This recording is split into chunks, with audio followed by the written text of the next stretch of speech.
puede escuchar bien ahí la exposición de Daniel. Bueno, y vamos a dar inicio a la conferencia de hoy. Tenemos a un gran invitado, Daniel de la O Cerda. Él nos va a dar una conferencia muy explicativa en relación al proceso constituyente de cara a lo que va a ser las elecciones de octubre. Te damos la bienvenida, Daniel, en nombre de Óscar de la Maza, presidente de la Corporación de Adelanto y Desarrollo de Reñaca, OCF. Vamos a dejar espacio para que tú hagas tu explicación y luego vamos a dar un espacio para preguntas o dudas que puedan haber quedado ahí en el camino. Quiero presentarte. Bueno, para quienes no lo conocen, Daniel es capitán de navío en retiro, es ingeniero en telecomunicaciones, oficial de Estado Mayor, curso de alto mando, ANEPE, licenciado en Ciencias Sociales y Jurídicas y además abogado. Bienvenido, Daniel, te dejo la palabra. Muchas gracias, Marcela. Gusto de saludar a todo el mundo. Nuestra conferencia, que espero demorarme no más allá de 35 o 40 minutos, tiene como propósito ilustrar en forma totalmente neutra y basado prácticamente en lo que es la técnica jurídica respecto del proceso en que estamos imbuidos. Yo pertenezco a un grupo de abogados que cubrimos casi todo Chile, que se llama Charlas Constitucionales, y nos hemos dedicado durante todo este tiempo a ilustrar y enseñar y aclarar muchas dudas respecto del proceso constituyente que nos estamos llevando a cabo. Así que antes de partir y llegar directamente a lo que es el proceso constituyente, voy a pasar rápidamente por lo que es la Constitución, un vistazo muy rápido respecto de qué es la Constitución, de tal manera que puedan tener toda la información respecto al proceso constituyente y qué opción optar. Nuestra exposición, como les decía, es bastante neutra, de tal manera que la gente, cuando esté en la intimidad de la cámara y vaya a colocar su raya, digamos, sobre la preferencia que ha elegido, lo haga con pleno conocimiento de lo que está haciendo, independiente de la opción que quiera ocupar. Entonces, primero vamos a hablar algunas ideas sobre la Constitución, muy rápida, porque en realidad el tema constitucional es un tema bastante apasionante. Normalmente cuando yo solamente expongo la Constitución me demoro alrededor de 45 minutos a 50 minutos. Ahora espero hacerlo en menos de 10 minutos y voy a tocar ideas muy generales y principales respecto de lo que es la Constitución. Entonces vamos a partir hablando de la Constitución. La Constitución, como primera cosa, es una norma general del más alto rango y es una norma que debe contener los mínimos necesarios para nombrar nuestra vida en sociedad, procurando trascender a su época y a las mayorías circunstanciales. Esto quiere decir que en realidad la Constitución debe estar hecha para perdurar en el tiempo y servir para todos los momentos de la historia de un país. Y no es una norma que esté destinada a cambiarse, digamos, cada cierto tiempo o al capricho de algún sector político o porque las conveniencias me convienen o por cualquier motivo. Normalmente las constituciones están hechas para durar mucho tiempo. Y tenemos historias que más adelante se las voy a contar respecto de algunas constituciones. La primera pregunta que hay que hacerse es ¿cuándo nace una constitución? O ¿cuándo se escribe una constitución? Y eso es importante tenerlo en mente para poder ir tomando conciencia de cuándo deben escribirse las constituciones. Y esto sucede solamente en dos situaciones. La primera situación es cuando se crea o nace un nuevo Estado, o nace un país o una nación. Por ejemplo, cuando Estados Unidos se independiza de los británicos, parte ese Estado, nace a la vida independiente y ellos se reúnen y dictan una nueva constitución. Y en la segunda situación o el segundo momento en que uno necesita redactar una nueva constitución es cuando un Estado entra en una crisis, en una situación de crisis. Y cuando un Estado entra en una situación de crisis es cuando se quiebra completamente el Estado de Derecho. ¿Y cuándo se quiebra el Estado de Derecho? Cuando las constituciones principales de un país ya no están respetando ni la Constitución ni las leyes y realmente entramos en un caos, como fue el periodo, ¿no es cierto?, que nosotros tuvimos a principios de la década del 70. Bueno, cuando estas constituciones se escriben en base a una asamblea constituyente. Una asamblea constituyente donde nace lo que se llama el poder constituyente originario. ¿Y por qué se llama poder constituyente originario? Porque es un poder que para escribir la Constitución parte de una hoja en blanco. prescinde de lo que es el derecho y prescinde de toda regla jurídica que lleve a redactar esta Constitución. Es decir, esta Asamblea Constituyente, basada en este poder constituyente originario, para escribir una Constitución en estas dos situaciones, no se rige por ninguna regla. Son ellos totalmente autónomos y independientes para dictar las reglas que van a escribir en esta Constitución. Y es un concepto que quiero que tengamos a la vista, el poder constituyente originario. Es un poder refundacional o fundacional en este caso para un país o un Estado que necesita escribir una nueva Constitución. Después tenemos la definición de la Constitución. La Constitución es una ley fundamental del Estado. Establece la forma de gobierno y su estructura, tanto jurídica como política. Determina los poderes públicos, sus atribuciones y limitaciones, y garantiza y asegura los derechos fundamentales de las personas. Esta es la definición de una Constitución. Es una norma única y que está en la cúspide, digamos, de lo que es el derecho. Es una ley. Veamos, la estructura jurídica. Normalmente todos los que estudiamos derecho, sobre todo derecho constitucional, nos basamos en la famosa pirámide de Hans Kelsen, que fue un erudito, un constitucionalista austríaco, que escribió muchos libros, historia pura del derecho, historia constitucional, etcétera, austríaco, y él dijo, la Constitución es la norma fundamental y está en la pirámide de esta pirámide, en la cumbre, en la parte más alta de la Constitución, porque de ahí se irradia todo el derecho, toda la estructura jurídica que tiene un país. La Constitución es la que dicta las normas de cómo debe funcionar un país. Y aquí vamos a ver la estructura jurídica. Inmediatamente debajo de la Constitución están lo que son las leyes. Las leyes dependen de la Constitución y estas deben redactarse conforme como la Constitución ha dicho que deben redactarse las leyes, y también indica qué cosas son materias de ley. Debajo de las leyes tenemos los reglamentos. Y no solo los reglamentos, sino que todas las ordenanzas municipales, circulares de impuestos internos y todo otro tipo de reglamentos. Principalmente la potestad reglamentaria del presidente de la República, que él tiene la facultad de dictar todo tipo de reglamentos, siempre y cuando no toquen materias de ley. Y finalmente, en la base de la pirámide, tenemos lo que se llaman las normas de interés de parte. ¿Y cuáles son estas? Principalmente las sentencias y los contratos. Y con esto nace de arriba hacia abajo, también de abajo hacia arriba. Estas normas de interés de parte no pueden contravenir los reglamentos, y los reglamentos no pueden contravenir las leyes, y por último, las leyes no pueden contravenir la Constitución. Esta es la manera de cómo se estructura jurídicamente un Estado. Después vamos a ver cómo está organizado el poder del Estado, orgánicamente.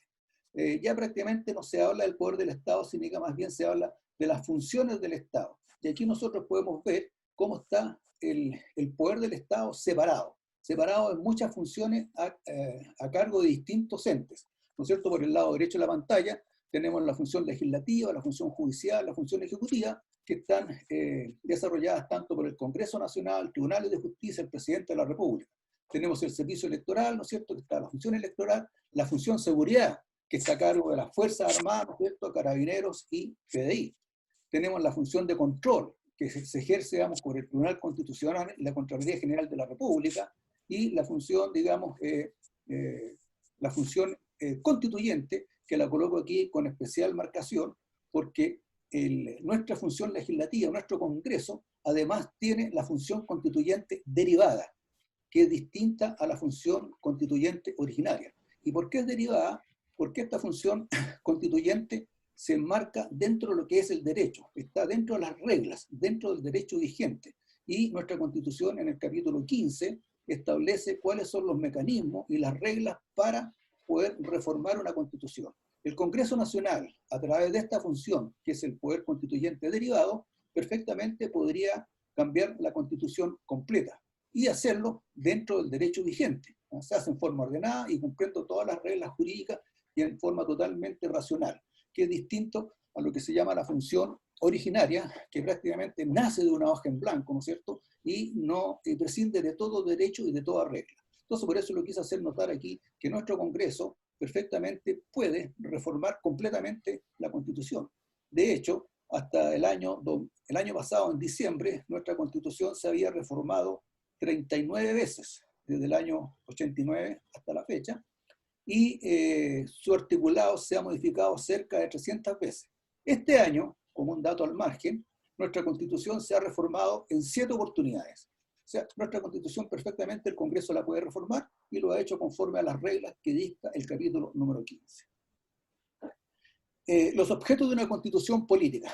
El primer propósito y gran objeto que tiene nuestra Constitución o una Constitución es la protección de las libertades individuales especiales, en especial que son la vida, la libertad y la propiedad.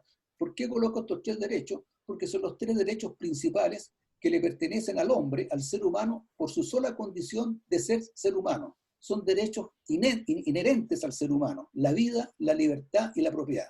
Y la Constitución debe tener, digamos, debe estar orientada a proteger y asegurar estos derechos, más todos los otros derechos, digamos, que están constituidos en la Constitución. Estos son los derechos que se llaman los derechos de primera generación. Después ya tenemos los derechos de segunda generación, que son los derechos sociales y los derechos económicos. Pero principalmente nuestra Constitución debe proteger la vida, la libertad y la propiedad. Derechos que son inherentes al ser humano, anteriores y superiores al Estado. Y son cosas que son, por ejemplo, el derecho a propiedad, es una cosa innata del ser humano. Por ejemplo, si uno le quiere quitar un juguete a un niño de 5, 6 o 7 años, el niño se pone a llorar y dice, ese juguete es mío, no me lo quiten, es mío, y llora. Ahí tenemos una manifestación clara de que este derecho a propiedad es inherente al ser humano, nace con nosotros. El otro punto importante que tiene una Constitución es establecer los límites a la autoridad y al poder. ¿Por qué? Porque nosotros hemos creado el Estado que es esta sociedad mayor que le hemos transferido o le hemos entregado parte de nuestra soberanía a través de la elección y los plebiscitos. Le entregamos parte de nuestra soberanía a este Estado mayor y todo este poder que le entregamos nosotros se lo debemos limitar para que no haya abusos, ¿no? Porque el Estado, esta sociedad mayor, tiene poder omnipotente y más aún goza de presunción de legalidad. Entonces se le establecen límites. Entonces uno de los propósitos de la Constitución es establecer límites al poder y a la autoridad. Después tenemos determinar la forma de Estado, ¿no es cierto?, que es unitario, plurinacional o federal, delimitar y separar las atribuciones y funciones de los poderes del Estado en base al principio de independencia y separación de poderes, como lo vimos en la lámina anterior, ¿no es cierto?, están todos los poderes separados y la independencia de los poderes, porque ahí se producen los contrapesos y los controles que hay entre los distintos instituciones que tiene el Estado. Y finalmente, definir la forma y la organización de los poderes. Por ejemplo, nuestro gobierno, nuestro Estado es un Estado presidencialista. Ahora vamos a hablar un poquito, muy corto, de nuestra Constitución política, la Constitución política del año 1980. Antes de partir, aquí yo quiero mostrar esta lámina, porque nuestra Constitución se hizo a través de 2 importantes grupos de destacados constitucionalistas, destacados abogados y juristas. Una primera parte, que fue la Comisión Ortúzar, que estuvo integrada por 7 personas, partió trabajando en la Constitución en octubre del año 1973 y trabajó hasta el año 78. Y ahí entró el Consejo de Estado, también conformado por otro grupo de destacados constitucionalistas y abogados, presidida por el presidente Alessandri. Estos 2 grupos se demoraron prácticamente 7 años en redactar y escribir la Constitución. Y si ustedes se fijan, fue hecha por chilenos. Yo aquí quiero destacar, por ejemplo, la Constitución de Japón. La Constitución de Japón se hizo posterior a la Segunda Guerra Mundial, se escribió el año 46, y no la escribieron los japoneses, la escribieron los norteamericanos. Creo que fueron alrededor de 20 juristas norteamericanos que escribieron la Constitución del Japón y se aprobó el año 47. Y ya lleva prácticamente 70 años esa Constitución. Nunca ha sido modificada. Es una de las gracias que tiene esa Constitución, que nunca se le ha hecho ninguna modificación. Y nosotros tenemos nuestra Constitución, que se hizo el año 80 y ya tiene cerca de 46 reformas. Eso es lo que quería destacar respecto a él. Y se demoró 7 años, que es un número que deben tener ustedes en la mente. ¿Qué parte tiene nuestra Constitución? Nuestra Constitución se divide en una parte dogmática y una parte orgánica. La parte dogmática, donde están todos los principios, donde está la filosofía, la idea de justicia respecto de cómo nosotros nos queremos gobernar. Y tiene 3 capítulos. El primer capítulo que son las bases de la institucionalidad, el segundo capítulo que habla sobre la nacionalidad y el tercer capítulo que vamos a ver más en detalle, que son los derechos y deberes que nos pertenecen a nosotros como seres humanos. Y finalmente tiene una parte orgánica que va del capítulo 4 al 15, donde está toda la organización del Estado, donde está lo que es el gobierno, cómo se regula el Congreso, qué sé yo, la Contraloría General de la República, el Poder Judicial, el Ministerio Público, la Fuerza Armada, el Tribunal Constitucional, el Banco del Estado, etc., está contenida en estos capítulos que van hasta el número 14, y el número 15 es el capítulo que establece los mecanismos por los cuales se debe reformar una constitución, que va ligado a lo que yo le llamaba el poder constituyente derivado, que se hace por el Congreso Nacional, que tiene esta facultad, digamos, de poder, de ser constituyente también.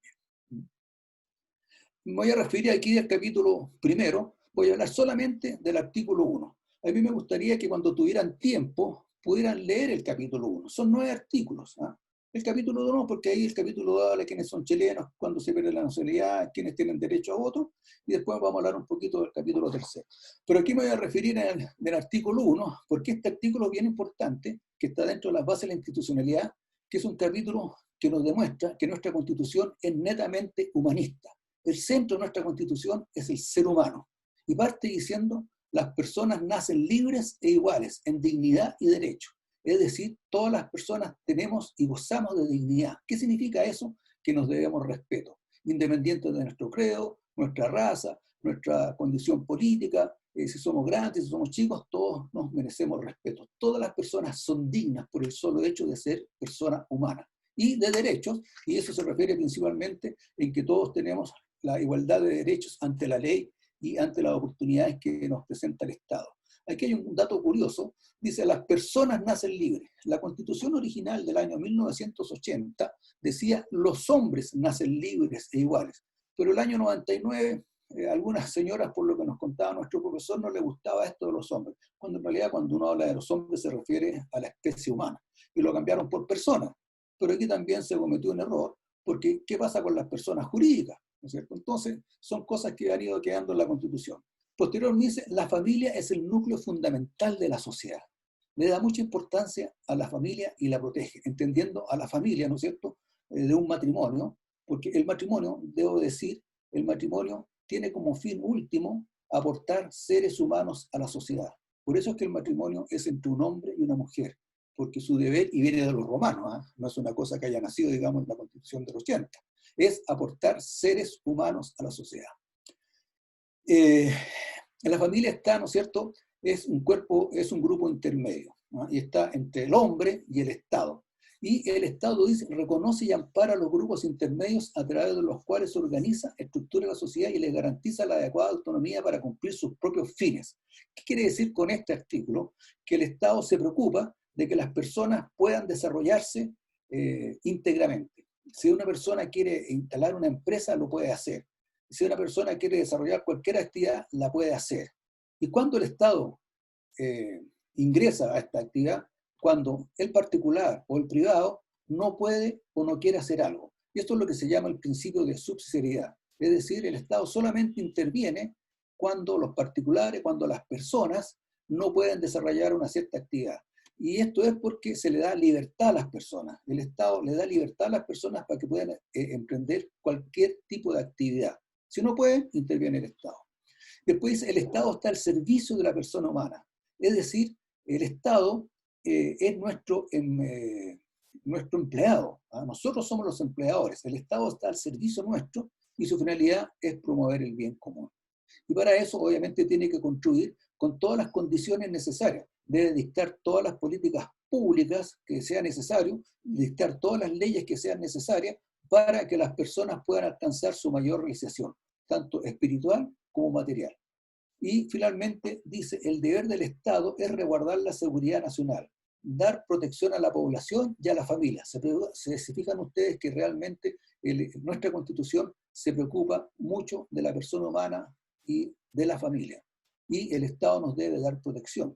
Y hemos estado dando cuenta que en los últimos tiempos el Estado está fallando en lo que es dar protección a la población. Pero con este artículo yo quiero dejar dicho de que en realidad nuestra Constitución se centra en el ser humano, en la persona y y se debe preocupar de otorgarle todas las cosas para que esta persona alcance la felicidad. ¿Y eso cómo se hace? A través de dictar buenas leyes y a dictar buenas políticas públicas. Vamos a hablar un poquito del Estado de Derecho que tanto se habla en estos tiempos. El Estado de Derecho está claramente establecido en el artículo 6 y 7 de la Constitución. ¿Qué dicen estos artículos? Dicen estos artículos que los órganos del Estado deben someter su acción a la Constitución y a las normas dictadas conforme a ella y garantizar el orden institucional de la República. Y dice, los preceptos de esta Constitución obligan tanto a los titulares o integrantes de dichos órganos como a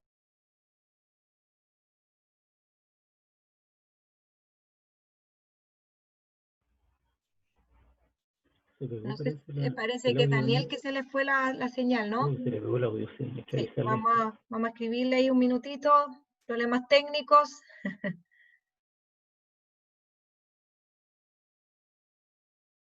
Y el artículo 7, que también parte de lo que es el Estado de Derecho, dice que los órganos actúan válidamente previa investidura regular de sus integrantes y dentro de su competencia. Y dice, ninguna persona ni magistrada ni grupo de personas puede atribuirse, ni aún a pretexto de circunstancias extraordinarias, otra autoridad o derechos que los expresamente se le hayan conferido en virtud de esta Constitución.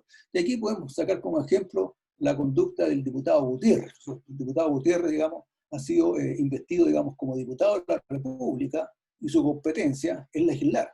Y por otro lado tenemos esta patrulla naval que fue investida como patrulla naval por establecer un control de acuerdo a las instrucciones que le dictaba su jefe de defensa, que era controlar a la población civil pidiéndole su carnet de identidad y su permiso por si estaba bien.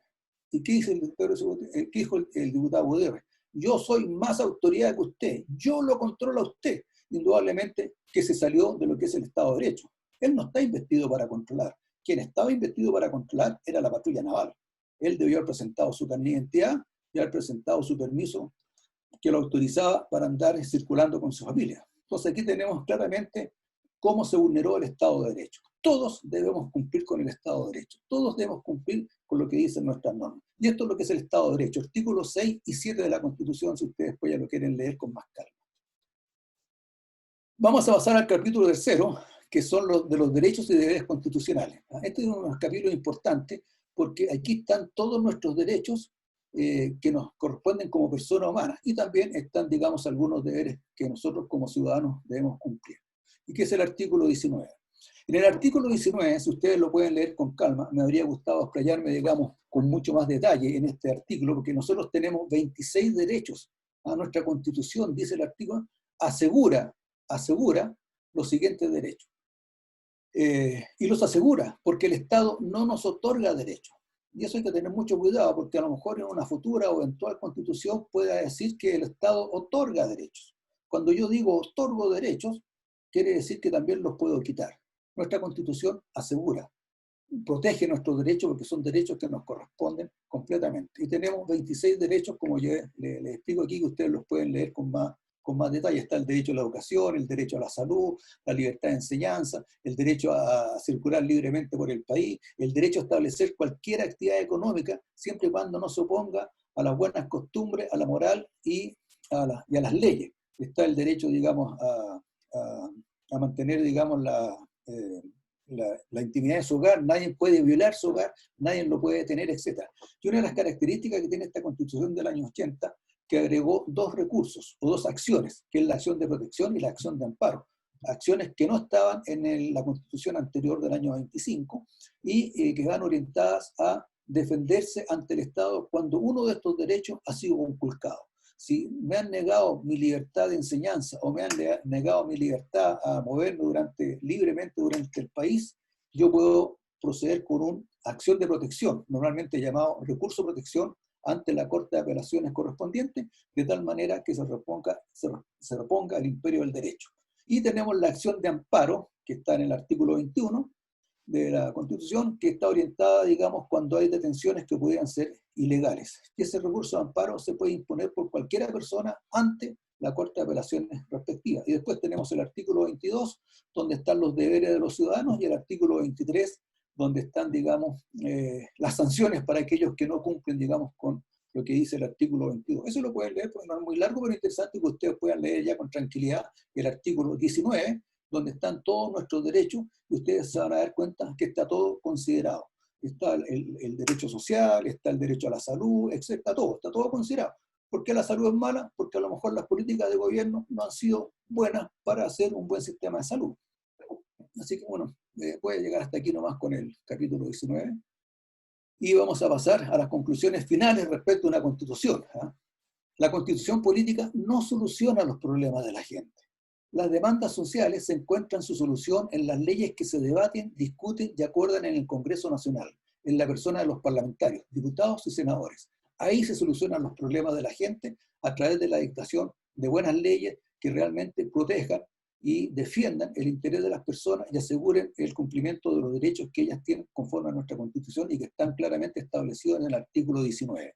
Y finalmente, y esto yo hago mucho hincapié, nuestra responsabilidad como ciudadanos es elegir con responsabilidad a nuestras autoridades.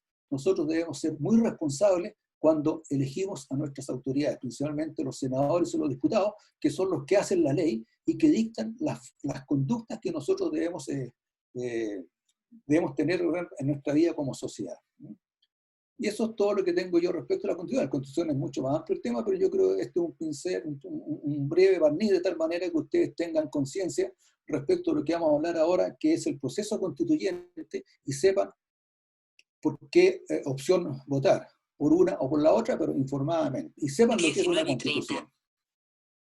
El proceso constituyente. Bueno, ustedes se recordarán, haciendo un poquito de historia, que este proceso constituyente, lo vamos a hacer muy breve, partió el 18 de octubre a través de varias manifestaciones que se hicieron en el metro, se incendió el hotel y se produjo este estallido social. Y una vez producido este estallido social, ¿por qué se produjo?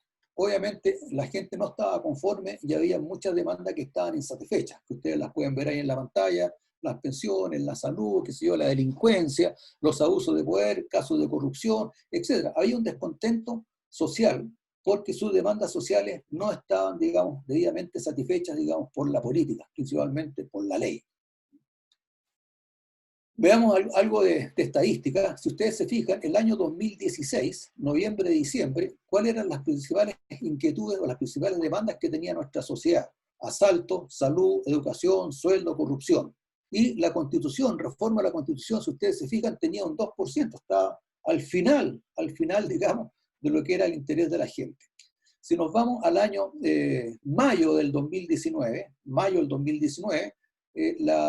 las demandas sociales siguen siendo prácticamente lo mismo. Delincuencia, pensiones, salud, educación, corrupción, empleo, sueldo. Y la reforma constitucional está en la cola de los intereses de las personas, con un 3%, muy bajo. Esto es mayo del año 2019. Nos vamos a ir ahora nosotros a diciembre de 2019. Y si ustedes se fijan, cambió, digamos, las pensiones pasaron a primera prioridad, la delincuencia cayó un poco, pero siempre se mantiene que las demandas sociales de la gente son siempre las mismas: pensiones, salud, educación, sueldo, la delincuencia, que está muy de moda hoy en día. Y la reforma constitucional subió a un 7%. Es decir, no está el interés de la gente reformar la Constitución. El interés de las personas está más bien por solucionar sus problemas de verdad, la salud, la educación, etcétera, que son todas materias que se hacen a través de la ley. Entonces, después de este estallido que se produjo el 18 de octubre, ¿no es cierto?, comienza la violencia que todos vivimos, ¿no es cierto?, la destrucción de supermercados, la quema de iglesias, de universidades, la destrucción de monumentos, etcétera, etcétera, y más o menos 10 o 12 días después, recién se empieza a hablar de que se necesita una nueva constitución. Porque cuando partió el estallido social, nunca se habló de una constitución, siempre se habló de mejorar las demandas sociales, que son todas materias de ley. Pero por el día 10º o 12º se empieza a hablar de que el país necesita una nueva constitución. Y aquí los políticos dicen: mira, en realidad la culpa no es nuestra, la culpa es de la Constitución. Esa es la culpable de todos los malos del país, ¿no?, los males del país. ¿Y qué es lo que pasa? Que llega el 15 de noviembre, cuando ya la violencia estaba totalmente desatada, se estaba quemando ya prácticamente todo Chile, se estaba dejando sin alimento a las personas, no había transporte, en realidad era un caos. Se llega el 15 de noviembre, en donde se firma este famoso Acuerdo por la Paz y la Nueva Constitución. Entonces, nosotros los abogados decimos que en realidad aquí hay una ilegitimidad, porque cuando se hizo este acuerdo sobre la paz y la nueva constitución, esta nueva constitución no estaba este plebiscito de una nueva constitución no estaba considerado en nuestra constitución, en el capítulo 15. El capítulo 15 solamente permitía dos tipos de plebiscitos. Un primer plebiscito, que era facultad de los alcaldes, que ustedes por las noticias tienen que haber visto que muchas veces los alcaldes, principalmente en Santiago, Las Condes, Vitacura y en otros pueblos, digamos, en otras ciudades del país, los alcaldes hacían plebiscitos para decidir si en la plaza construíamos una piscina o construíamos, qué sé yo, un parque, plebiscito. Y el segundo plebiscito que consideraba nuestra Constitución como mecanismo, en el capítulo 15, consideraba cuando había un conflicto entre el legislativo y el ejecutivo, cuando no estaban de acuerdo estas dos instituciones respecto de alguna ley. Entonces, cuando no había acuerdo, se le preguntaba al pueblo. Se le preguntaba al pueblo, ¿qué quieren? ¿A o B? Y el pueblo decía. Y ese era el segundo plebiscito que estaba considerado. Dicho sea de paso, el pueblo, somos todos los ciudadanos mayores de 18 años, que tengamos derecho a voto. Ese es el pueblo. Bueno, y esa es la primera cosa. Y la segunda, que este acuerdo, este consentimiento, tiene un vicio, que es la fuerza, porque el consentimiento está viciado y es anulable cuando es hecho por la fuerza, el error y el dolo. Y aquí indudablemente todos los políticos presionados, digamos, por se estaba destruyendo el país, tuvieron que firmar este acuerdo de una nueva constitución y para eso tuvieron que hacer una reforma constitucional. Y aquí está el acuerdo por la paz, ¿no es cierto? Donde yo destaco este acuerdo que se hizo entre gallos y medianoche, puse ahí con línea roja, dice, el gobierno será elegido por la ciudadanía y tendrá por único objeto redactar una nueva constitución. Lo remarco con rojo, redactar una nueva constitución. Y más abajo dice el quórum de los 2/3 de sus miembros. Debe ser aprobada por el quórum de los 2/3 de sus miembros. Eso es lo que destaco yo de este acuerdo que se firmó el día 15 en la madrugada del 15 de noviembre, y finalmente de aquí se extrajo lo que vamos a ver más adelante. Entonces, vamos al proceso constituyente. El proceso constituyente parte, digamos, con la reforma constitucional, que se tuvo que hacer el día 24 de diciembre e incluir en la Constitución los artículos 129 al 143 para que quedara, digamos, en la Constitución el proceso constituyente que antiguamente no estaba en la Constitución, como les expliqué. Y ¿qué es lo que pasa? Bueno, ustedes saben que en diciembre del año 2019 se hizo la primera reforma para un plebiscito que se iba a hacer en abril, pero después se postergó para el día de octubre, el próximo 25 de octubre, y ahí se volvió a hacer una nueva reforma y se convocó a un plebiscito para el día 25 de octubre, conforme a la ley y los decretos que dictó el presidente de la República. Estas etapas, el proceso constituyente tiene 3 etapas. Primero, el plebiscito de entrada. Una segunda etapa, que es la elección de constituyentes y redacción de un nuevo texto constitucional, y una tercera etapa, que es el plebiscito de salida. Esto es todo lo que causa mucha confusión en la gente y también hay mucho desconocimiento en la gente. Yo cada vez que hablo en el supermercado, en la feria, en cualquier parte, la gente no sabe qué es lo que está pasando y no sabe si vota apruebo o si vota rechazo. O si vota apruebo no sabe lo que está votando y si vota rechazo tampoco sabe lo que está votando. Sino que dice, mire, yo he escuchado esto, etc. Pero la gente realmente hay poco conocimiento al respecto de lo que es este proceso constituyente. El plebiscito de entrada o plebiscito nacional, así se llama. El plebiscito, como ustedes saben, está convocado por el presidente de la República para el día próximo 25 de octubre. Y la ciudadanía dispondrá para este plebiscito de 2 cédulas electorales que contendrán las preguntas que a continuación voy a mostrar. Una primera cédula dice, ¿quiere usted una nueva constitución? Nótese, nueva constitución. No le están preguntando si, mire, la arreglamos un poquito, la reformamos, cambiamos aquí, cambiamos acá. No, le están diciendo derechamente, ¿quiere usted una nueva constitución? Y usted tendrá que decidirse por alguna de las 2 opciones, apruebo o rechazo. Y también tendrá una segunda cédula que le preguntan qué órgano debiera redactar la nueva constitución. Una convención mixta constitucional o una convención constitucional. Y usted también aquí debe marcar una preferencia. Debo hacer presente que estas 2 cédulas son totalmente independientes y no vinculantes. No tienen ninguna relación entre ellas. Pero es su deber y su obligación hacerlo y votar en las 2. En las 2 cédulas debe emitir su opinión. En la primera, apruebo o rechazo, y en la segunda, mixta o constitucional. En las dos hay que hacer y emitir el voto. Veamos algunos datos de interés. Como ya dije, son dos cédulas totalmente independientes, no tienen ninguna relación entre ellas. El voto es voluntario, por lo menos hasta la fecha, porque ustedes saben que de repente el Congreso se junta y puede decir el voto es obligatorio. No lo sabemos, pero hasta el momento es voluntario. ¿Quiénes son los que pueden votar? Todos los chilenos con derecho a voto, es decir, los ciudadanos. ¿Y quiénes son ciudadanos? Conforme lo explica el artículo 13 de nuestra Constitución, todas las personas mayores de 18 años y que no hayan sido condenadas a pena aflictiva. ¿Qué significa pena aflictiva? 3 años y 1 día. De ahí para arriba no pueden votar. Y los extranjeros, obviamente, que están avecindados en Chile por más de 5 años y están inscritos en el registro electoral. Usted sabe que los extranjeros, de acuerdo al capítulo 14 de nuestra Constitución, con una residencia superior a 5 años, pasan a tener ya derechos políticos. El CERVEL estima que esta consulta tendrá un valor sobre los 30.000 millones de pesos. La pura consulta, el día domingo 25, es más o menos lo que va a costar eso. También dice esta reforma constitucional que los canales de televisión deberán destinar 30 minutos diarios a la propaganda electoral. Y aquí tenemos un problema, porque como esta cosa se hizo entre gallos y medianoche, dice que 30 minutos diarios para la propaganda electoral y dice cada opción se tendrá que dividir por las 4 opciones.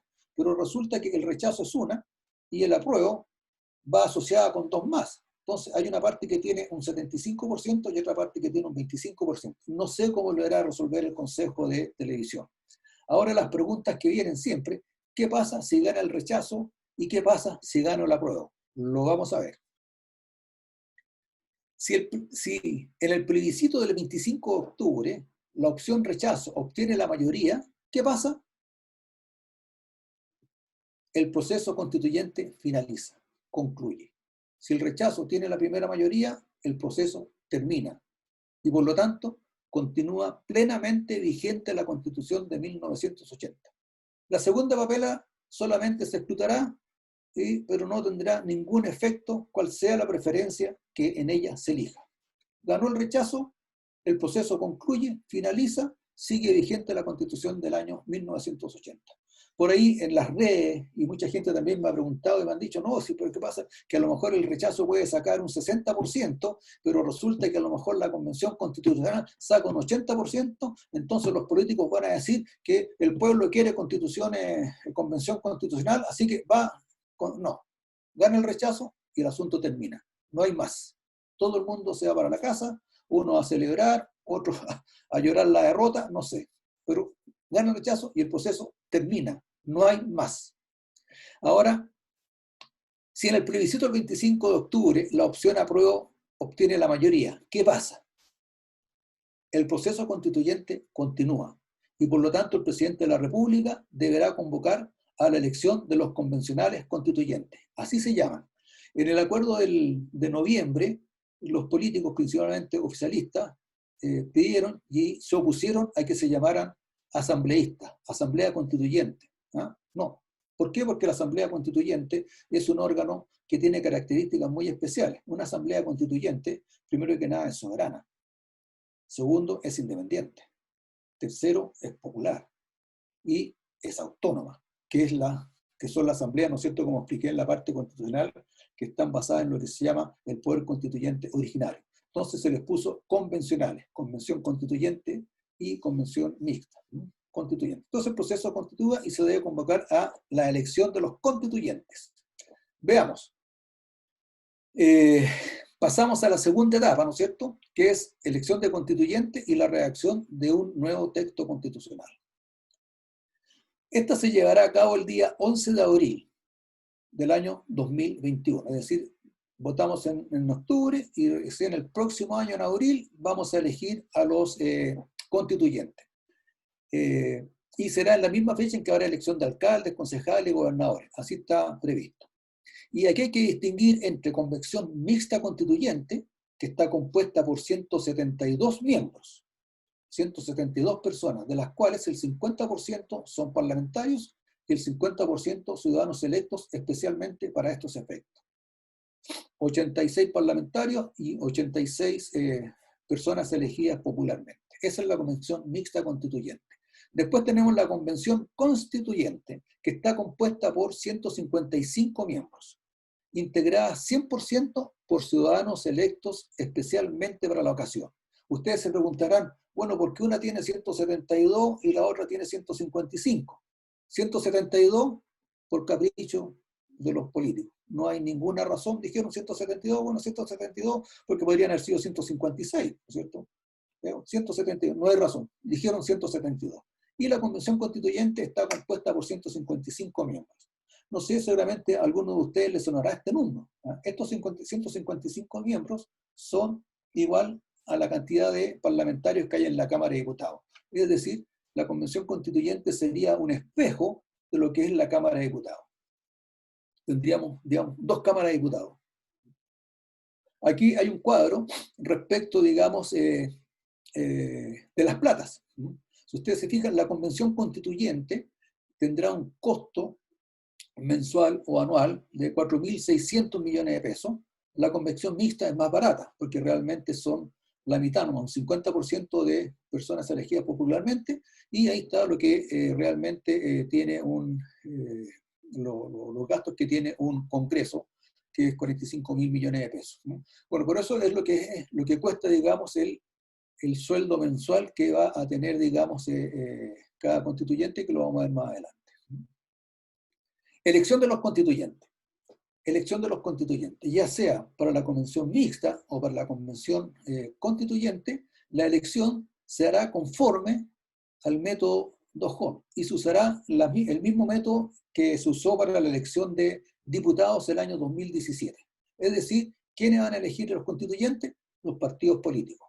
Entonces, yo quiero decirle aquí una cosa que a lo mejor no es buena noticia. La señora Juanita no va a ser constituyente. Y la señora Mariana Samburgo, que está ahí, tampoco va a ser constituyente. ¿Quiénes van a ser constituyentes? Los mismos políticos de siempre. Y quizás más malos. Porque ¿quiénes van a presentar los partidos políticos? Van a presentar, digamos, a los que no quedaron en la elección de diputados del año 2017. Es decir, si un partido presentó, no sé, 5 candidatos, salieron elegidos 2, bueno, los 3 que no quedaron son los que van a presentar para esta elección de los constituyentes. Ahora, si la señora Mariana Samburgo quiere ser constituyente, tendrá que ingresar a un partido político. Y en el partido político tendrá que tomar antigüedad. Y después de eso tendrá que hacerse conocida en el partido político. Y después tendrá que ser amigo del jefe, que es el que designa a los candidatos. Si lo quiere hacer como independiente, bueno, tiene que juntar una cantidad de firmas tremenda ante notario, que la otra vez estuvimos sacando la cuenta aquí para Valparaíso, para Viña del Mar, eran como cerca de 1.000 firmas, que cada una hay que pagarla al notario, más la propaganda. O sea, el independiente es muy difícil que llegue a ser miembro, digamos, de la constituyente. ¿Quiénes podrán ser candidatos a la convención? Los ciudadanos, sin ningún otro requisito, conforme lo establece el artículo 13. El artículo 13 de la Constitución dice quiénes son ciudadanos, que ya lo dijimos, ¿no es cierto? Las personas mayores de 18 años y que no hayan sido condenadas a pena efectiva. Entonces, ellos pueden ser candidatos. Y la gracia, o no la gracia, no sé, es que a estos candidatos no se les exige ningún requisito. Podrían ser analfabetos. Por lo menos para ser diputado se exige que tengan 4º año medio rendido. Aquí nada. Solamente ser ciudadano, sin ninguna otra exigencia. Y en esta elección pueden votar las mismas personas que votaron en el plebiscito de entrada, ¿no? Los mismos, un voto voluntario, y votan las mismas personas. En el caso de la convención mixta, en que dijimos que la integran un 50% de parlamentarios, este 50% van a ser elegidos por el Congreso Pleno. No sabemos cómo se van a elegir, no lo sabemos, ¿no? Pero ellos son los que tienen que elegir el 50% de los parlamentarios, que son 86 parlamentarios que tienen que integrar esta convenciones mixtas.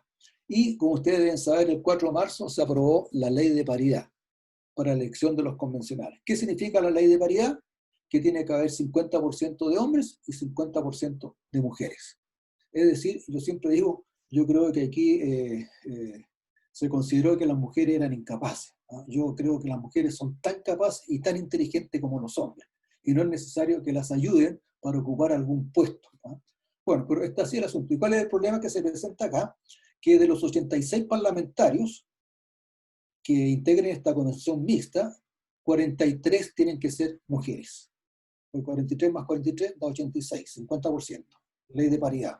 Y el Congreso en este momento tiene 46 mujeres, es decir, el Congreso se queda sin mujeres. Amén que se queda también con prácticamente menos un tercio de los parlamentarios para seguir legislando. De los constituyentes, seguimos. Los integrantes de la Convención Constitucional no podrán ser candidatos a cargo de elección popular mientras ejercen sus funciones ya hasta un año después que cesen en sus cargos. Es decir, la persona que integra una convención no puede ser electo en la elección y hasta un año después del asunto. Se estableció un extenso listado de funcionarios públicos, es decir, quienes pueden ser constituyentes desde los ministros hasta personal de las Fuerzas Armadas, concejales, fiscales, Poder Judicial, etc. Está todo ahí en el artículo 132, de una larga lista de gente que puede ser candidato, digamos, para la constituyente. También el personal de las Fuerzas Armadas en servicio activo también puede ser constituyente. Pero al ser inscrita su candidatura, cesan inmediatamente por el Ministerio de la Ley en sus cargos. En cuanto a los parlamentarios que integren la Convención Mixta Constitucional, quedarán eximidos de asistir a las sesiones de sala y comisión del Congreso mientras estén funcionando en el periodo constituyente. Esto quiere decir que aquellos parlamentarios, si se decide por una comisión mixta, pueden trabajar tranquilamente en la constituyente y están autorizados para no asistir a las sesiones de sala ni a las sesiones de comisión. Pueden, digamos, desaparecerse por el tiempo que dure, digamos, la convención. Y los constituyentes recibirán una retribución mensual de 50 UTM, que equivalente al mes de septiembre es de 2.516.000 pesos. Y esa es solamente la retribución mensual, pero eso además las asignaciones que establezca el reglamento de la convención, porque el reglamento de la convención dice que se deberán dar asignaciones para que los convencionales puedan funcionar. Entonces aquí hay que agregarle los viáticos, los celulares, el auto, el chofer, pagar hotel, etcétera, pasajes de avión, porque los convencionales que vengan de Arica o que vengan de Punta Arenas o de Iquique o de Copiapó, bueno, hay que comprarle el pasaje del avión, hay que instalarle su oficina, hay que tener la impresora, papel, tinta, papel confort, jabón, etcétera. Así que imagine usted el gasto que significa esta convención. Del funcionamiento de la convención. La convención, una vez elegida, ¿no es cierto?, sea esta mixta o constitucional, en su primera sesión deberá elegir a un presidente y un vicepresidente por mayoría absoluta de sus miembros en ejercicio. ¿Qué significa? De todos, ya sean 175, 172 o 155. La convención deberá aprobar las normas, y esto es importante, la convención dice, y viene del acuerdo que se firmó el 15 de noviembre, dice, la convención deberá aprobar las normas y el reglamento de votación de las mismas por un quórum de 2/3 de sus miembros. Aquí están los famosos 2/3. O sea, las normas que vayan a quedar en la Constitución deben ser aprobadas por 2/3 de sus miembros en ejercicio. La convención no podrá alterar los quórums ni procedimientos para su funcionamiento y para la adopción de los acuerdos. O sea, siempre se deben mantener los 2/3. Para la convención mixta o constitucional, deberes. Los convencionales constituyentes, sean mixtos o constituyentes, tendrán por único objeto redactar y aprobar una nueva constitución. Eso es lo que dice, una nueva constitución. Sin embargo, la actual constitución seguirá estando plenamente vigente mientras no se promulgue una nueva convención y la convención no podrá negarle autoridad o modificarla a la que está vigente. O sea, ellos solamente se tienen que dedicar a redactar una nueva constitución, nada más. Y la nuestra sigue vigente tal como está hasta el día de hoy. El plazo. La convención tiene un plazo de 9 meses para concluir la redacción de una nueva constitución, prorrogables por una sola vez hasta 3 meses más.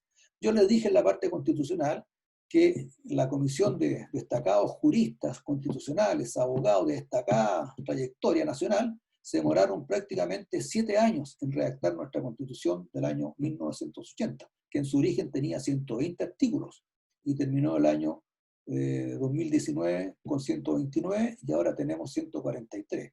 Y esta convención tiene 9 meses para redactar una nueva constitución. Para la convención mixta o constitucional seguimos. Los límites que se le estableció a los convencionales, ya sea mixta o constitucional. la Convención no podrá intervenir ni ejercer ninguna otra función o atribución de otros órganos o autoridades establecidas en la Constitución política y en las leyes. No pueden intervenir en nada. El texto de la nueva Constitución a que se someterá a plebiscito deberá respetar el carácter de República del Estado de Chile, su régimen democrático, las sentencias judiciales firmes y ejecutoriadas y tratados internacionales ratificados por Chile y que se encuentran vigentes. Esa es una restricción que se le puso a los convencionales. Solamente tienen que respetar esas 4 cosas. Y la convención o sus integrantes les quedará prohibido atribuirse el ejercicio de la soberanía o asumir otras funciones más allá que de redactar una nueva constitución. La soberanía está claramente establecida en el artículo 5 de nuestra Constitución, y la soberanía es ejercida por el pueblo a través de las elecciones y plebiscitos. Esa es la soberanía, que está y reside en el pueblo a través de elecciones y plebiscitos. Entonces, esta convención no puede atribuirse el ejercicio de la soberanía, solamente se debe dedicar a redactar un nuevo texto constitucional, y siempre habla de un nuevo texto constitucional. La hoja en blanco. La hoja en blanco, ¿no es cierto? Muchos de ustedes han escuchado la hoja en blanco.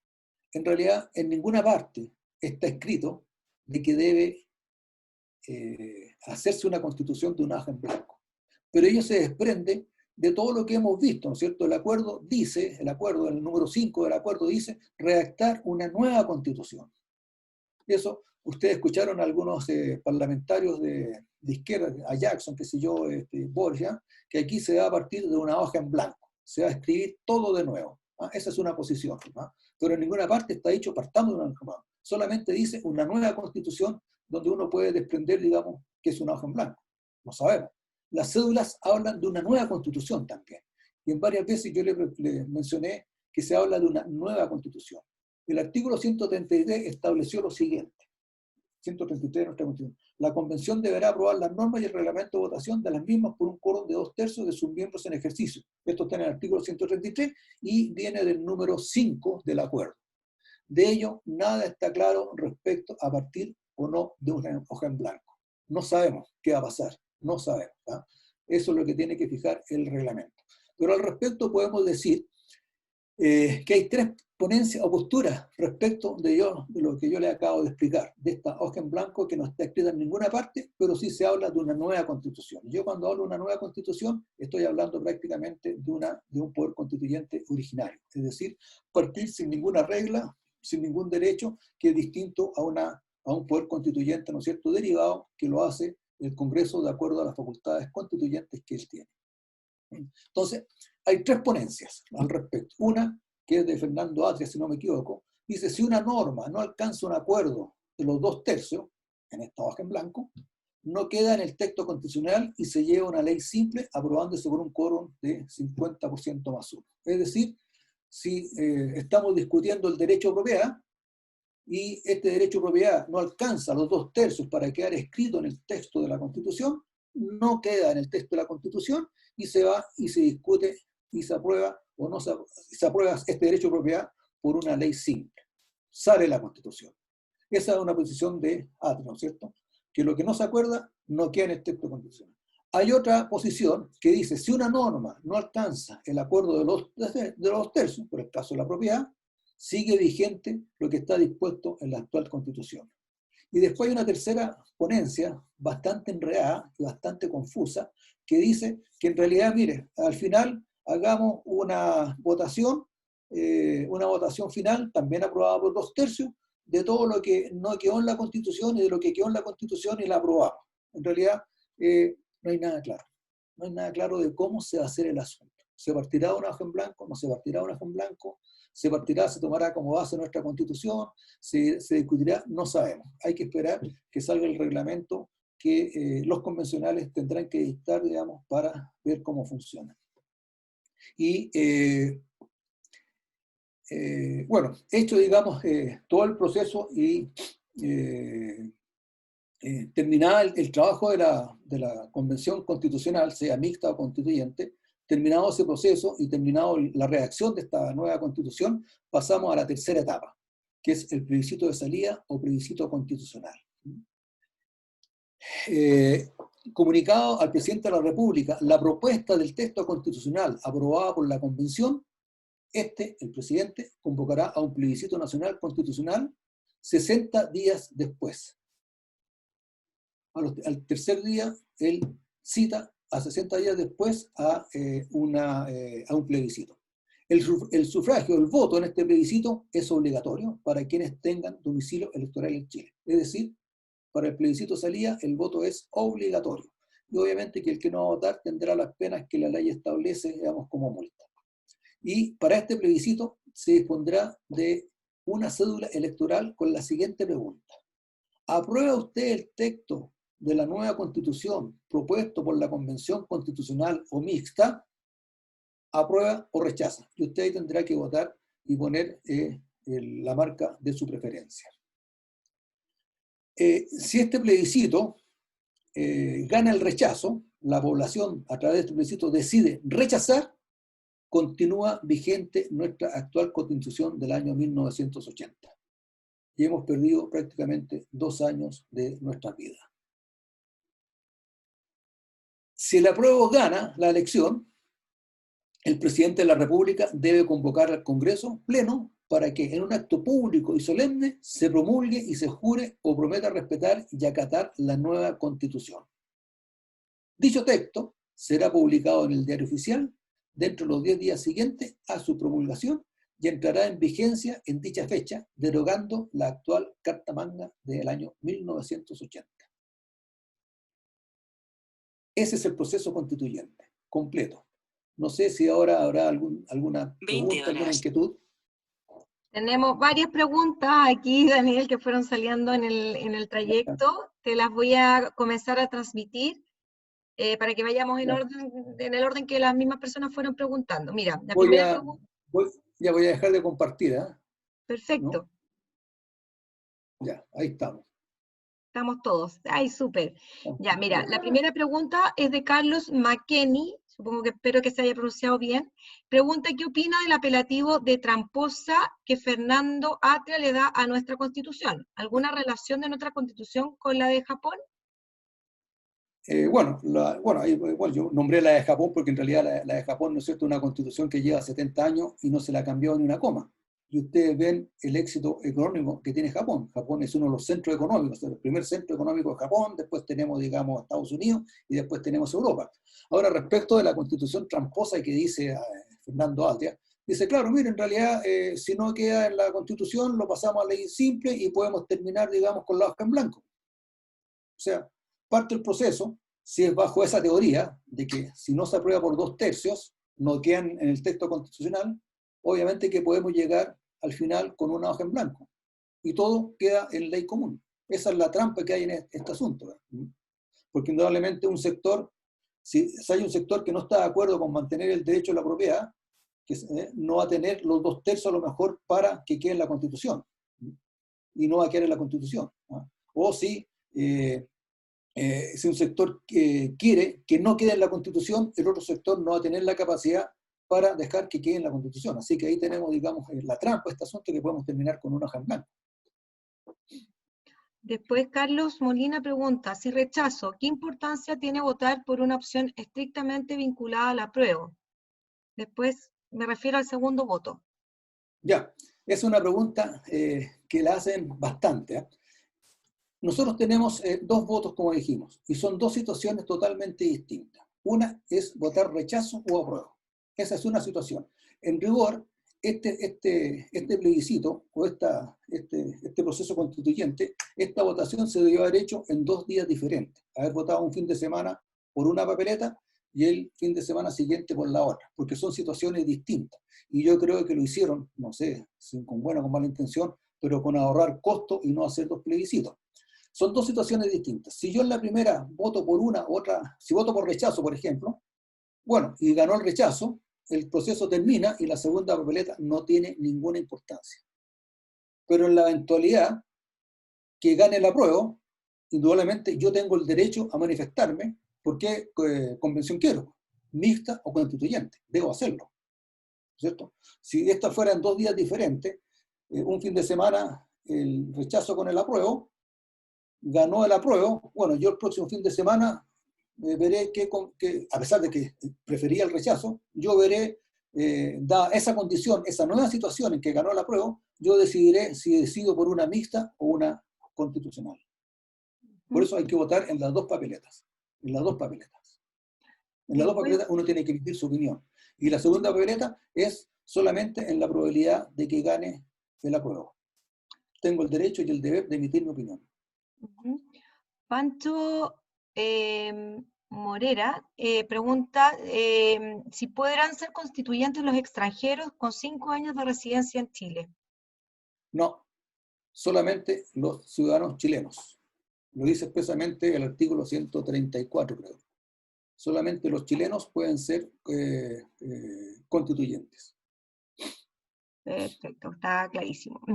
Después Carlos de nuevo pregunta, dice, si políticos de derecha como Longueira y Lavín apoyan el apruebo, ¿puede el país ahorrarse el gasto de un plebiscito en pandemia e ir directamente a la elección de abril del 2021? Pero es que no sabemos cuál es la voluntad del pueblo. A lo mejor el pueblo quiere rechazo. Y si quiere rechazo, ¿por qué tenemos que ir a una convención constituyente, a una elección de constituyente? Hay que pasar la primera barrera y definir claramente qué es lo que quiere el pueblo. Si quiere rechazar la nueva constitución o aprobarla. Y eso no lo sabemos hasta después que se produzca el plebiscito.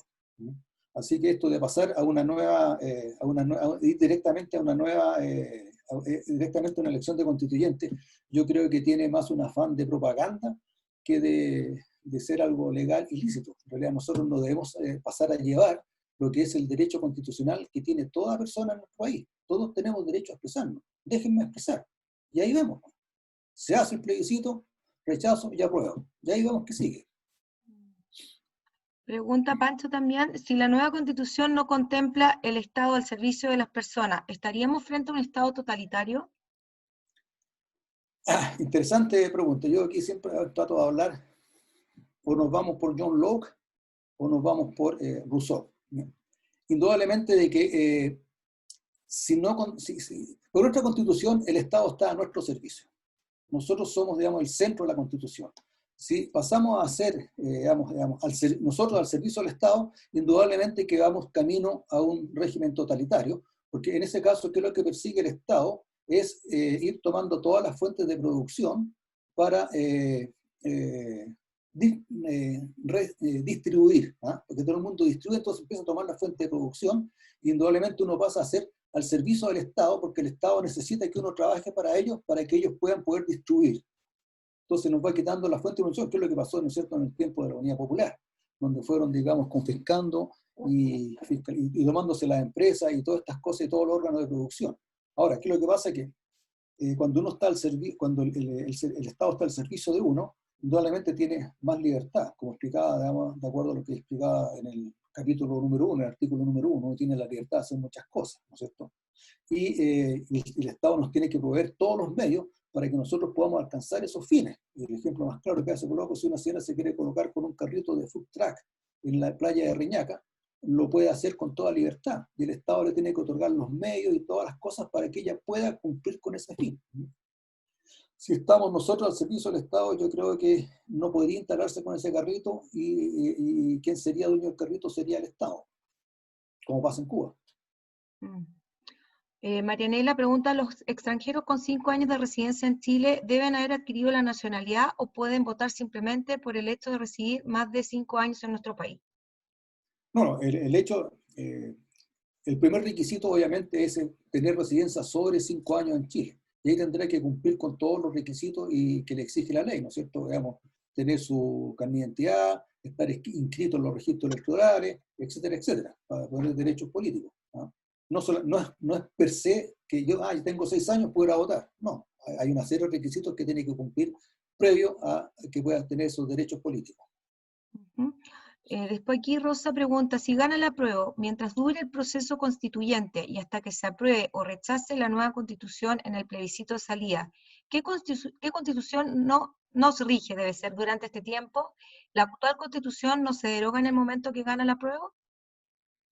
No, la constitución del 80 sigue vigente hasta que se promulgue el texto constitucional de la nueva constitución. Es decir, más o menos en 2 años más pero si gana el apruebo, sigue funcionando nuestra Constitución hasta y durante todo el periodo constituyente, y es más, como lo expliqué, los convencionales, los constituyentes, no pueden, digamos, alterar nada, solamente se deben dedicar a redactar un texto constitucional, nada más. Y nuestra Constitución sigue vigente tal como hay hasta el día de hoy y hasta el día que se promulgue la nueva. Sí, Bueno, eso acá no hay que tener miedo. Sigue nuestra hacemos- Constitución, porque también me han llegado algunos WhatsApp que dice que se ganó el apruebo, ya la Constitución nuestra no rige. No, eso no es verdad. Rige hasta que se promulgue una nueva Constitución. Perfecto. Después pregunta aquí César, ¿qué pasa si en la segunda papeleta anulo el voto? Bueno, perdió su derecho, digamos, a ejercer su voluntad respecto del apruebo, porque si ganó el apruebo, yo tengo derecho a elegir si quiero una o quiero la otra. ¿Ah? Si una persona votó rechazo y el rechazo perdió, bueno, denme la opinión, denme la posibilidad de yo opinar respecto de qué convención quiero, mixta o constituyente. Yo creo que las personas tienen ese derecho y lo deben ejercer. Porque ahí dicen, no, es que yo rechacé, entonces no quiero nada más. No, que si rechazó y ganó el rechazo, estupendo, no hay nada más. Pero si rechazó y ganó el apruebo, pierde la oportunidad de emitir su opinión para la opción que mejor le acomode. Ujú. Oscar tiene aquí una pregunta, dice, ¿cuál sería la combinación sugerida de votación para quienes creemos que no se debe cambiar la Constitución vigente? Bueno, yo normalmente en las conferencias trato de no dar una opinión porque trato de ser lo más justo y elocuente para que no digan que uno está ahora. Pero yo lo que sí les puedo decir, sí les puedo decir, por ejemplo, si ustedes se fijan en las noticias o se fijan en las proposiciones de votación que hay en las redes, ustedes pueden darse cuenta que el apruebo prácticamente va amarrado con la convención constituyente, ¿no? Y el rechazo va amarrado, digamos, con la mixta, ¿no? Si ustedes se fijan, van viendo que, y si ustedes le preguntan a cualquier persona que está por el rechazo, normalmente va a decir mixta. Y si ustedes le preguntan a cualquier persona que está por el apruebo, va a decir constituyente. Así que más o menos por ahí, digamos, alguien tiene que decidir como mejor le parezca. Ujú. Hay otra consulta acá de un celular, no tengo el nombre, pero dice, si gana el apruebo y en el plebiscito de salida gana el rechazo, ahí termina todo y seguimos con la constitución actual o se volvería a reanudar el proceso de proponer una nueva constitución. Claro, si el plebiscito de salida, después de un trabajo prácticamente de 2 años en que se promueve un nuevo texto constitucional, y ese texto es rechazado por la ciudadanía en este plebiscito de salida, y se rechaza, sigue vigente la Constitución del año 1980. Y no ha pasado absolutamente nada, todos seguimos, con la diferencia que se perdieron 2 años y una cantidad de recursos que van alrededor de 200.000 millones de pesos, que yo pienso, habiendo tanta gente que ha perdido su trabajo, que han perdido sus negocios, que han perdido, yo destinaría toda esa plata y se la daría a esta gente que pueda iniciar sus trabajos. Y más adelante veamos la Constitución, veamos una vez que terminemos con la pandemia, terminemos con todo, ahí veamos si cambiamos o no cambiamos la Constitución. Ujú, Es mi opinión, es muy personal. ujú. Acá Claudia dice, ¿cuáles son los requisitos para ser un constituyente? ¿Sí o sí debe ser un político? Buena pregunta, interesante, porque ser constituyente puede ser cualquiera, cualquiera. Y dicen, el pueblo de Chile redactará una nueva constitución. Eso es mentira. El pueblo de Chile no va a redactar una nueva constitución. La van a redactar los políticos. Y esa persona que pregunta, sí, puede a lo mejor integrar la comisión alguna constituyente, pero va a tener que ingresar a un partido político. Y dentro del partido político va a tener que ser amigo del jefe del partido político porque lo designe. Porque en realidad 2,5 millones por estar, digamos, 9 meses o un año, no es mala paga. ¿Ah? Pero piense usted de que en realidad, ¿quiénes van a ser los que van a entrar? Los mismos políticos de siempre. Los mismos políticos de siempre. Y es más, en mi opinión, más malos todavía, porque no son los que quedaron en la elección pasada. Así que yo creo que en realidad la persona que pregunta debe olvidarse de participar en una constituyente. Y también la señora Juanita, le paso también el recado a la señora Juanita, presidente Lagos, ella tampoco va a ser constituyente. Acá Federico pregunta, ¿por qué se habla de la Constitución del 80, ya que la Constitución es del 2015 y firmada por Lagos? Claro, la Constitución es del año 1980, pero con todas las variaciones que ha tenido, prácticamente ya la firmó el presidente Lagos. ¿Ah? Y realmente queda el nombre, digamos, por tradición, ¿ah? porque es la del 80, que ha sido modificada muchas veces y tiene la firma del presidente Lagos. Realmente esta constitución que tenemos hoy en día no tiene nada que ver con la constitución que se hizo, digamos, el año 1980. Digamos, ya como les contaba, hasta este momento se ha reformado 47 veces y su articulado se ha modificado cerca de 300 veces. Y se han hecho modificaciones importantes. Yo cuando expongo la constitución, y expongo la constitución, ahí explico, digamos, todas las modificaciones y todo lo que se ha hecho, y uno va viendo cómo ha ido cambiando. Se eliminaron los salarios designados, se eliminó el binominal, se cambiaron los periodos presidenciales, etcétera, etcétera. En realidad, pero es la constitución del 80 que ya está firmada por el presidente Lagos y en los hechos es una constitución totalmente distinta. Acá Marianela pregunta, dice, la constitución del 80 la denominan de Pinochet, ahora esta sería la de Piñera. Más adelante no les gustará que haya sido de Piñera y le van a querer cambiar nuevamente el nombre. Bueno, eso es lo que yo explicaba respecto a las constituciones. Las constituciones normalmente son leyes, es la ley, que es una ley muy general y muy precisa, donde dicta las normas de cómo se debe manejar el país, y principalmente lo que hace es establecer el límite al poder de los políticos. Desgraciadamente en nuestros países la van cambiando de acuerdo a los caprichos personales de ciertos sectores políticos, y la Constitución, digamos, va perdiendo, digamos, lo que es la esencia de una Constitución. La Constitución de los Estados Unidos, que se aprobó el año 1778, después de haberse independizado, tiene ya prácticamente 230 años, tiene 7 artículos y nunca se ha modificado. Solamente hay algunos adendum que se han agregado, digamos, para el derecho a usar armas, qué sé yo, el voto de la mujer, y otros temas más, pero nunca se ha modificado. Pero recientemente en estos países sudamericanos, digamos, en realidad la cultura cívica no es tan buena como uno quisiera. Les hablaba yo de la Constitución de Japón, ¿no es cierto?, que fue hecha por americanos, ni siquiera fue hecha por japoneses. Lleva 70 años y no se le ha cambiado ni siquiera una coma. Pregunta aquí otra persona, ¿es una trampa lo de los 2/3 o una norma no se aprueba y después se hace ley simple y se aprueba en el Congreso? Bueno, eso es lo que expliqué. En realidad es la posición de Adria, que habla de la trampa, o que, como decía recientemente, podríamos partir con un hoja en blanco y llegar con un hoja en blanco. Pero no sabemos cómo se va a redactar la Constitución. No sabemos si realmente va a partir de una hoja en blanco o vamos a partir con la Constitución del 80, en que vamos a ir revisando, digamos, artículo por artículo, se van a ir modificando, se van a sacar algunos, se van a poner otros, eso no lo sabemos. Y la otra ponencia es que, como explicaba, si una norma no es aprobada por los 2/3, se mantiene en la Constitución actual. No sabemos cómo van a hacer, no hay nada dicho. Acuérdense que el acuerdo este que se hizo dice redactar una nueva Constitución. Y no dice más. No pusieron mínimos, no pusieron máximos, etc. Solamente pusieron algunos límites nomás. Que se irán a respetar, no sé si irán a respetar. Perfecto. Porque ya Jackson, Jorge, cuando fue a Estados Unidos, para terminar, no, disculpa, termina nomás, que le iba a dar la palabra a una persona también. Giorgio Jackson, cuando fue a Nueva York en el verano, ¿no es cierto?, y le preguntaron si se iban a respetar los derechos internacionales, dijo sí, pero los económicos no. O sea, ya había un indicio de que ya no están dispuestos a respetar las cosas. Jorge. Puesto que la votación es voluntaria, ¿existe algún quórum mínimo para concurrir a la votación del plebiscito? Porque si votaran, por ejemplo, 30%, ¿se va a respetar lo que resuelva el plebiscito con 30% de votantes?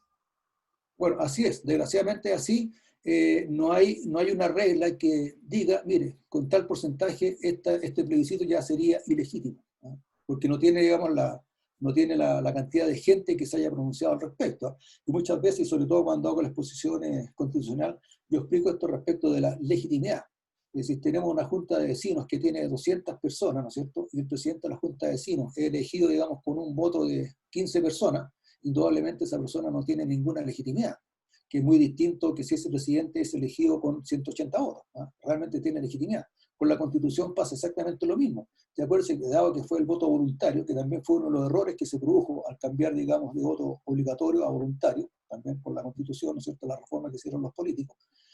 La elección de la presidenta Bachelet también, digamos, salió elegida con un 22%, creo, ¿no?, del electorado electoral. O sea, y Piñera creo que fue elegido con un 24%, votó menos del 50% del padrón electoral. Y una de las cosas que se estaba promoviendo era que realmente se exigiera un mínimo para que realmente tuviera legitimidad esta este nuevo texto en el caso que gane la prueba y se redacte un nuevo texto constitucional. Pero si gana el rechazo, bueno, no hay nada nuevo y quedamos con la Constitución del año 1980. Yo creo que en realidad uno debería volver al voto voluntario y exigir algunos mínimos para que realmente fuera legítimo, digamos, y tenga un respaldo, digamos, el texto que estamos aprobando y que finalmente va a ser el texto que va a regular nuestras vidas, que nos va a decir cómo nos tenemos que comportar. Gracias, gracias Jorge. Angélica acá pregunta, ¿por qué se asocia que los constituyentes tienen que ser de algún partido político? Porque está una regla.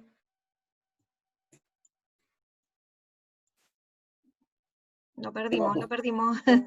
Un sistema proporcional, se va a elegir, lo dice el colega del artículo 129 al 143, y creo que en el 130, en el 130, 131 dice que es conforme a la elección de diputados del año 2017, y eso es perteneciendo a un partido político. O sea, los constituyentes van a ser elegidos por los políticos que son los que tienen la peor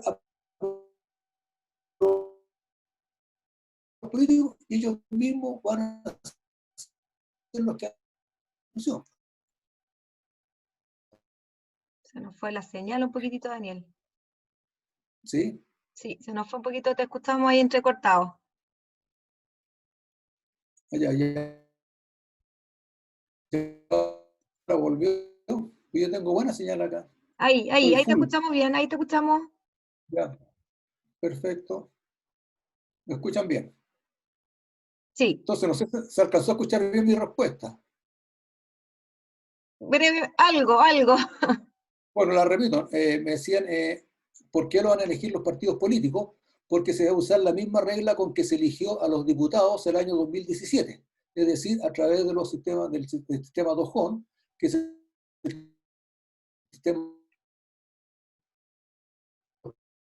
Partidos políticos se presentan, arman sus listas, sus pactos y... no estoy saliendo, parece, me indican.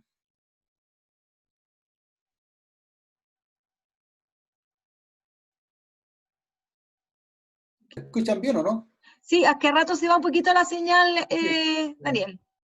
Ya. Ahí está bien la señal ahora, ¿no? Ahí sí. Ya, perfecto.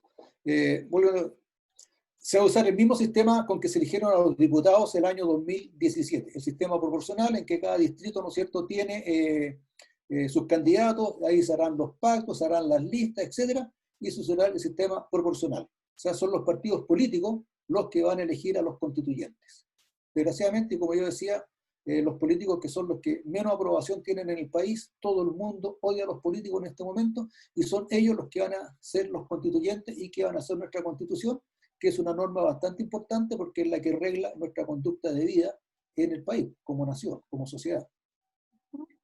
Acá hay una pregunta que debe ser un poquito en base a lo que dijiste anteriormente. Dice, al estar suscrito a tratados internacionales, ¿no deberían haber cosas que sí o sí deberían mantenerse? ¿Tratados justamente contrarios a estados totalitarios? Bueno, esa es una labor que tiene el presidente de la República. Él es el encargado de las relaciones internacionales y tendrá que ver, digamos, si algunos tratados internacionales se mantienen o no se mantienen, ¿no?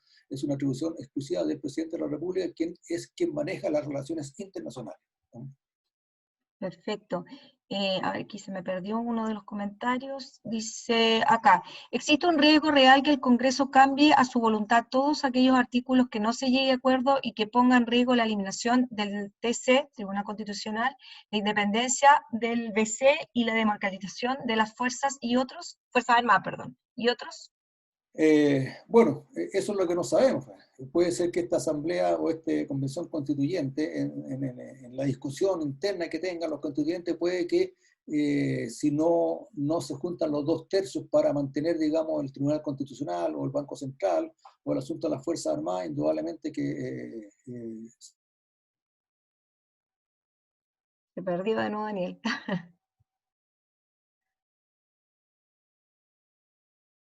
Daniel, no te escuchamos.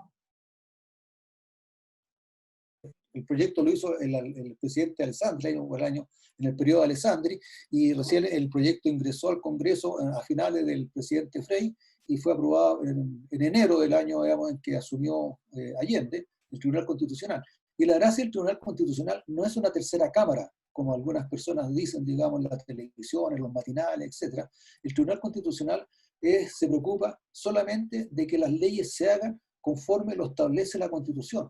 Entonces, escuchaba en la mañana o el otro día, creo que a Fernando Adria o a este niño, que es médico, que la tercera cámara, por ejemplo, el Tribunal Constitucional había evitado que saliera la ley, digamos, de protección al consumidor en que le da atribuciones jurisdiccionales. Indudablemente que el CERNAC no puede tener atribuciones jurisdiccionales, eso es propio del Poder Judicial. Quien dicta la sentencia y resuelva son el Poder Judicial, no el Servicio Nacional del Consumidor. Entonces, por eso el Tribunal Constitucional dijo esto es inconstitucional, no sale la ley. Entonces, ¿qué es lo que dice esta gente? Digamos, claro, el Tribunal Constitucional no nos deja pasar las leyes. El Tribunal Constitucional nos para todo, claro, para todas las cosas que son inconstitucionales, y para eso está el Tribunal Constitucional. Es como si a un partido de fútbol le quitáramos al árbitro. Entonces ya puedo meter los goles con la mano, puedo pegarle un puñete al adversario, etc. En cambio, si hay un árbitro, el árbitro está controlando que el partido de fútbol se haga conforme a las reglas que están establecidas para el fútbol. Y esa es la función que cumple el Tribunal Constitucional, regular y mantener, digamos, de que las normas sean hechas conforme a lo que establece la Constitución y no se produzcan abusos. Esos son los límites al poder que tiene nuestra Constitución. Respecto al Banco Central, indudablemente que quitarle la autonomía nos dejaría al vaivén, digamos, de los gobiernos de turno. La inflación se nos iría. Recuerden ustedes que en el gobierno de la Unidad Popular, estando el Banco Central dependiendo del gobierno, llegamos a una inflación prácticamente del 600%, porque la emisión de billetes que había era tremenda. En cambio, el Banco Central ahora es autónomo, está controlado por 10 consejeros totalmente técnicos en la materia, y han mantenido un control de la economía bastante bueno. Nuestra inflación es bastante baja. O sea, entonces, quitarle la autonomía yo creo que sería perjudicial para el país. La otra pregunta, que van ya quedando dos preguntas: en caso que gane la prueba y la constitución mixta, ¿existirá paridad de género tanto para el 50% del Congreso como para el 50% de nuevos constituyentes que se elijan? ¿Hay en el Congreso tantas mujeres para incluir en la comisión mixta? ¿En las comisiones constituyentes habrá cupos reservados para las comunidades indígenas o pueblos originarios? Bueno, hasta el momento, respecto no está todavía eso dicho, respecto de tener cupos reservados para las comunidades originarias. Eso todavía no está definido, no está dicho. Respecto de la paridad, de acuerdo a esta ley de paridad, el Congreso en este momento, la comisión con la mixta son 86 parlamentarios y 86 miembros elegidos popularmente. Y entre ellos tiene que haber paridad de género, es decir, entre los parlamentarios tienen que haber 43 mujeres. El Congreso tiene 46 mujeres. Tenía 45, pero como salió Alaman, ingresó, digamos, una mujer, y quedamos con 46 mujeres. Y 43 tienen que integrar, digamos, la comisión mixta. O sea, el Congreso se queda sin mujeres. Y la parte popular también tiene que ser elegida, digamos, con 50% de mujeres. De aquí indudablemente se produce una injusticia tremenda, porque supongamos de que el pueblo elija, qué sé yo, un 70% de mujeres. Conforme a esta ley, que es de paridad, el 20% de mujeres va a tener que salir y colocar a un 20% de hombres que tuvieron menos votación que las mujeres. Entonces, eso es lo que se llama meter la mano en la urna.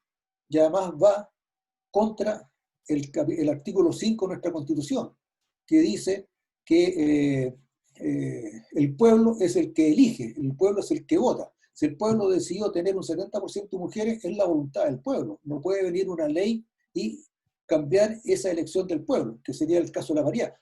Podría pasar lo mismo con los hombres, ¿no es cierto? Que hay un 70% de hombres y hay que sacar un 20% de hombres y colocar a 20 mujeres, digamos, con menos votación. O sea, para los dos lados corre el asunto. Es una cosa que realmente se vulnera la voluntad del pueblo y se vulnera el artículo número 5 de la Constitución. Y con respecto a las comunidades indígenas, no hay nada claro todavía.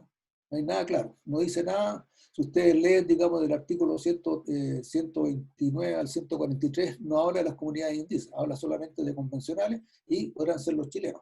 Ahora, las comunidades indígenas también son chilenos, o sea, el mapuche debe tener su carnet de identidad, debe estar inscrito en los padrones electorales y podrá quizás ingresar a un partido político y el partido político. De hecho, en el Congreso en este momento hay gente mapuche, hay diputadas y mapuche, y han salido elegidos, y mujeres que han salido elegidas conforme a sus méritos, sin ni siquiera sea necesario que las ayuden, pues son tan capaces como los hombres. Acá tenemos la última pregunta, Jorge Salina, que dice, ¿entran a la designación de los candidatos los partidos políticos formados después del 2017? Claro, el partido político que esté legalmente inscrito en el CERVEL, perfectamente puede entrar a los constituyentes. Por ejemplo, creo que el partido republicano se está formando y creo que le falta poco ya para tener, digamos, todo el país completo. Y perfectamente esa gente puede participar de la constituyente o de las convenciones. Y dice, bueno, aquí la última dice, si este futuro evento está lleno de injusticias sin contradicciones, ¿hay alguna posibilidad de que no se llegue a término? ¿O no se llegue, si no se llega a término, justamente? Eso no lo sabemos. Ver el futuro es poco probable. Ahora, ¿qué irá a pasar? Veía yo ayer en la televisión, parece que ya los desórdenes y las manifestaciones habían vuelto a la Plaza Baqueano, ¿no? Porque como se había liberado asuntos de la cuarentena, ya habían aparecido ciertos grupos, digamos, destruyendo, y etcétera, y etcétera. Así que no sé qué irá a pasar. Yo creo que en realidad si el gobierno no se pone firme y cumple con su función, que es proteger a la población, porque el gobierno tiene la ¿cómo se llama? Tiene la fuerza, tiene, digamos, la fuerza, y además tiene el uso legítimo de la fuerza, así que perfectamente lo puede ocupar y imponer el orden. Lo que pasa es que no lo ha querido poner porque en realidad 20 y 30. Cosas políticas, digamos, no lo ha hecho. Ahí tu computador te está indicando la hora, que ya es hora de irse a dormir, parece. Oye, Claro. yo como última, yo creo que reflexión, yo creo que hoy día, bueno, no sé qué tan interés exista en un proceso, en el tema de la Constitución, con toda la pandemia. O sea, me gustaría un poquito, no sé si existieran estadísticas, así como dijiste en 2019, en tales fechas subió el interés por esta nueva Constitución. Hoy día, ¿en qué está? No sé si existiera una estadística con respecto a eso. ¿Cuál será el interés hoy día de la población real? Porque hoy día claramente tenemos problemas mucho más urgentes que solucionar. O sea, estamos en medio de una crisis sanitaria, lo conversamos la otra vez, Daniel, por teléfono. Mucha gente quizás no va a acudir a votar no quiero ocupar la palabra susto, pero existe un virus hoy día que nos cambió absolutamente nuestros hábitos de vida. Entonces, ¿cuánta gente realmente se va a atrever a ir a votar? ¿Qué va a pasar con los enfermos de COVID? O sea, son discusiones que a casi un mes de la elección no las tenemos resueltas. Bueno, claro, como yo explicaba anteriormente, me parece muy prudente y muy razonable de que este plebiscito se haya postergado hasta que las condiciones del país estén en forma normal, el virus esté totalmente controlado, no haya peligro alguno, pero resulta que hay un capricho de un cierto sector de hacer a toda costa el plebiscito. Es decir, esa es una manifestación más que poco le importa a la gente. Ellos quieren hacer su plebiscito, importa que muera gente infectada por el virus, que vaya gente asustada o gente que no vaya a ejercer su derecho constitucional, porque el derecho constitucional de votar es un derecho que le pertenece a la persona y nadie se lo puede conculcar. Entonces, en mi opinión, obviamente que yo habría postergado el plebiscito, y así se lo hicimos saber en una carta que le mandamos al presidente, que por razones de seguridad sería bueno que el plebiscito se postergara hasta que hubiera una completa seguridad sanitaria y una tranquilidad social también. Y perfectamente lo podríamos hacer en 1 año más, 2 años más, etc. Perfectamente se podría hacer, pero está esta intención absurda, creo yo, de insistir en hacer un plebiscito que, tal como decía don Jorge, también la legitimidad puede que diste mucho de ser un plebiscito legítimo, y sea redactado por personas también que no tienen las competencias para hacerlo. Entonces, estamos realmente en un problema. Por eso yo recomiendo que en realidad hay que ir a votar. Como sea, yo creo que hay que ir a votar. Nos llevamos además muchas reflexiones, como dices tú, para pensarlas en la tranquilidad de la casa. Así que te queremos agradecer, Daniel, la intervención muy clara, muy, muy lúdica, muy, muy clara en el fondo con respecto a lo que pasa en los distintos escenarios. Así que yo creo que todos nos vamos muy agradecidos por explicarnos e informarnos, porque yo creo que todo esto carece, o sea, hemos tenido mucha desinformación, como dijiste tú, y con esto ya tener una decisión un poquitito más responsable y desde la información. Así que te agradezco mucho tu tiempo de hoy. De nada, pues Marcela, y estamos siempre disponibles para cuando haya otra necesidad de seguir informando y enseñándole a la gente qué es una constitución y qué es lo que es nuestro plebiscito, porque hay mucha ignorancia al respecto. Y mucha confusión, ¿eh? Mucha confusión. Exactamente. Sí. Muchas gracias, Daniel. Les doy las gracias a todos los que participaron hoy día con nosotros en esta conferencia. Los quiero dejar invitados para la próxima semana a un tema totalmente distinto que tiene que ver con nuestros océanos, en una conferencia que va a estar a cargo de Pilar Muñoz. Ella va a exponer sobre los 7 principios de la cultura oceánica, y esto va a ser el próximo jueves 10 de septiembre a las 19 horas. Y para todos los que quieran ver nuestras actividades, bueno, pueden ingresar a nuestra página web www.codar.cl y a nuestras redes sociales donde estamos publicando todas las actividades del mes. Así que muchas gracias por participar y buenas noches a todos. Muchas gracias. Buenas noches. Muchas gracias, don Daniel. De nada,